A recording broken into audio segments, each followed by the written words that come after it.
Hi everyone. Welcome to my YouTube channel, or welcome back to my YouTube channel. Today is April Fool's, right? So what I wanted to do for today's video is read one of my old fan fictions and react to it. Now, you guys may not know this about me.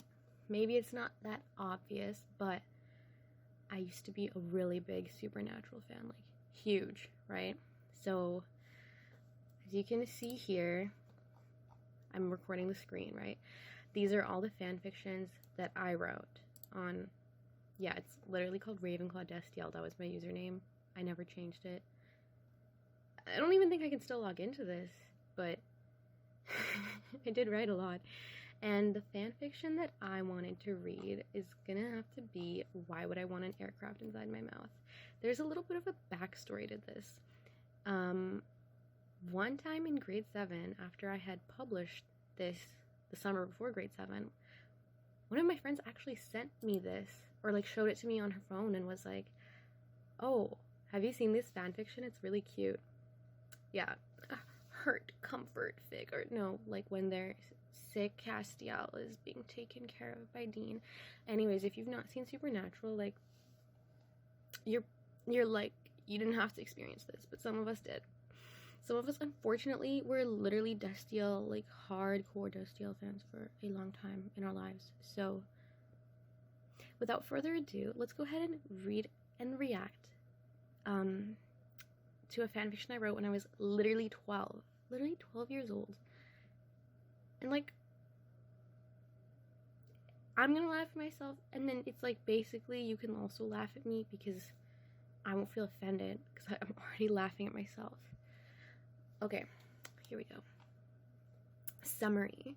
This was my first Destiel piece. So it's winter, and Castiel doesn't really know how things work on Earth. He goes outside to follow bees, gets sick, and Dean ends up having to take care of him. That's the summary. Okay. Cass looked outside the window of the hotel room. The sun shined a colder light than usual, as it was January. Dean was in the shower and Sam was out, so Cass had nothing to do but wait. He was losing patience. He got up and went outside. The ground was crunchy and lightly frosted beneath his feet, and he felt a slight cold breeze. Castiel only thought of the bees, not caring of the wintry weather. He walked around until he saw a park. There was no one there. Empty swings, childless slides, and no child was playing any games or talking to their friends. He searched for bees, but gave up after half an hour. Cass decided to go to the swings, and maybe the bees would come. He sat on the icy swing for quite a while. Then his phone rang. He still wasn't used to this human electronic communication device. He looked at the screen. It read, Dean. He answered. Of course he answered, right? Yes, said Castiel. Where are you? Said Dean. I went outside to look for the bees. Cass didn't realize the shivers in his voice. He was cold. Then he heard something that sounded like a palm hitting a forehead and a sigh. Right? And you didn't think about telling anyone? You were in the shower. Sam was out. You could have told me. I can hear from the shower. Anyway, I'll come get you. And with that, Dean hung up. Castiel sat on the swing. Then he made a noise unfamiliar to his knowledge. Dean appeared at the park, then ran to his angel. There you are, said Dean. Yes, I am, said Cass. Then Cass made that unfamiliar noise again. Were you too cold out here? Asked Dean. I didn't notice my bodily temperature, replied Castiel. Well, you're sneezing, so you probably were. I was doing what? You don't know what sneezing is? Is that what it's called? Yes, we should get you inside. But the bees, cried Castiel. Dean face-palmed yet again. Cass, bees don't go outside for the winter. They die in the cold. They die? But I don't want them to die. Make them not die, said Cass, his voice in a sad tone. Then he sneezed again. Dean slid off his jacket off his back. Sorry, let me take that sentence from the top. Dean slid his jacket off his back and put it on Castiel. Since Castiel rebelled against heaven, he had lost some of his powers, like healing. Dean knew that, so he decided that he wouldn't work on the new case until his boyfriend was all better. I can't make them not die, Cass. That's not what needs to happen right now, said Dean. What does need to happen, said Cass. We need to make you not sick. I'm sick? You stood out in the cold for 2 hours with nothing but a suit and a trench coat on, and you're sneezing. Yes, you have a cold. Oh, okay, said Cass. Him and Dean walked up to the hotel room. Dean tried his best to keep Cass warm, but he still sneezed all the time. They entered the hotel room and found that it was still empty.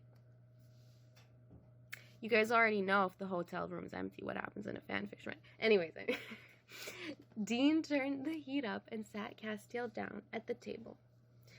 Dean knew that he wanted to make soup for Cass, but there weren't any soup ingredients in the room. He checked every cupboard to see if anyone had left anything behind. What are you looking for? Asked Castiel.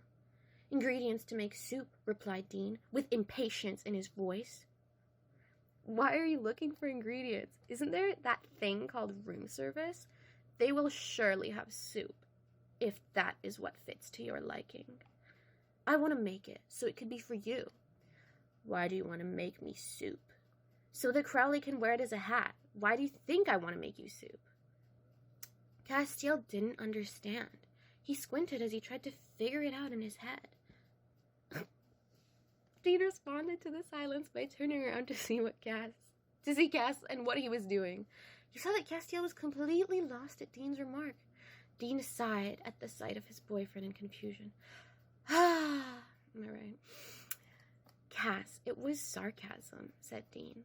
Castiel turned his head up to face Dean. It all made sense now. Of course Dean wouldn't want to make soup so that Crowley could wear it as a hat. That would be silly. Thank God I wrote that, right? Otherwise, what? People wouldn't know that it was being silly. Anyway, right, of course, Crowley doesn't wear hats, said Cass, not realizing the joke he had made. Then Dean started laughing, and so did Cass. Okay, well, I kind of laughed too, so. He then transitioned from a laughing fit into a sneezing fit. That's what you'd have to envision. Dean stopped laughing, even though Castiel having a sneezing fit was still funny looking.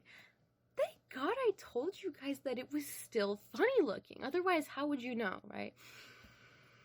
I can't. I was 12. I can't fault her. I wasn't even in grade 7 yet when I wrote this. It was the summer before. Anyways, he grabbed Castiel's shoulders to stabilize him on the chair until he stopped. Cass, said Dean. Yes, Dean, responded Castiel. Can you stay here until I get back with soup ingredients? Yes. And with that, Dean left. Dean came back after 15 minutes. He enters the hotel room holding 2 grocery bags. He plopped them on the countertop, and he took his jacket off. He glanced at Castiel, who appears not to have moved the whole time. Cass, when I said stay here, you know I didn't mean stay in the exact spot until I got back, right? Said Dean. Oh, said Castiel. He had no idea that Dean didn't mean to stay. He had no idea that Dean didn't mean to stay in the same place. When Cass waited, he just waited, patient and unmoving. He was started to realize how that was an unnecessary thing to do. Damn, I didn't proofread this. Dean emptied the bags by dumping their contents on the counter. He put the cooking pot on the stove and filled it with water. Bestie! Then he put some chicken noodle soup mix inside the pot. He also put noodles and pieces of chicken in it. Boy boss! Dean turned the stove on and set a temperature. I don't know why I said it like that. I'm sorry. He mixed the contents with a wooden spoon that he had bought at the store. Yeah, I don't know. This seems like an unnecessary detail for me to have added, but I did add it, so, like, good thing that you know. He went over to Castiel and he said, "You don't have to sit here while I cook. You look cold and tired. You can go stay in bed until the soup is finished if you want." "I want to watch you," said Castiel. Little break, line break. That means, like, what? The time shifted? Yeah, I don't know. Yeah. "Dean, help," Castiel mock-whined. He mock-whined it, besties. Dean scoffed, amused at this. "With what?" "I'm too weak and sick to hold a spoon up. Will you feed me?" asked Cass. Dean gave a small laugh. Maybe that was too big. Let me try again. A small laugh. Then saw that Castiel was being serious. He sighed and nodded. He sat beside the angel and scooped a spoonful of soup into, well, the spoon. I cannot... No. Because this is kind of embarrassing for me to read it, but, like, it's not horrible. It's not like I sharded writing this. It's, like, okay, but, like, come on. Like, I'm being cheesy for cheesiness' sake, hey? Dean brought it up to Castiel's mouth, but Castiel didn't open it. He didn't open it. "Cass, open your mouth," said Dean. "I saw on the television that mothers encourage the child before they place the food inside their mouths because the children don't always want to eat. Maybe I don't want to eat. You should encourage me to want to have this food inside my mouth," said Castiel. "Are you freaking kidding me?" "Well, that's not encouraging. You're really gonna make me do this?" "Yes." "Fine. In comes the airplane." "We," said Dean flatly. "Why would I want an aircraft inside my mouth? You should make me want it. Also, you could be more enthusiastic about it." Dean rolled his eyes. "Open your mouth, Cass. That's not encouraging. Okay, how about if you don't eat your soup?" "Yeah, I literally didn't. I did not. I thought I proofread, but nope, I didn't, because this is like the 4th typo I'm coming across. If you don't eat your soup, I'll spill it on you. Threats aren't encouraging." "Son of a bitch," hushed Dean. "Encourage me, Dean. If you eat this soup, you get to eat the soup." "I'm going to accept that, because it's getting a tad cold. You should try harder, Dean. I know you have plenty of things you could offer me," said Cass, with a wink.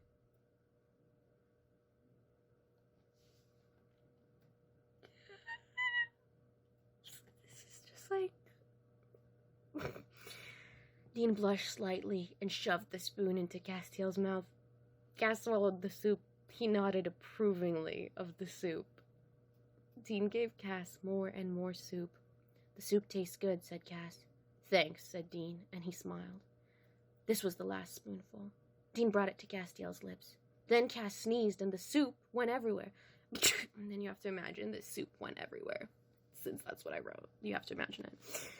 Castiel groaned in discomfort. His shirt and face were both soaked.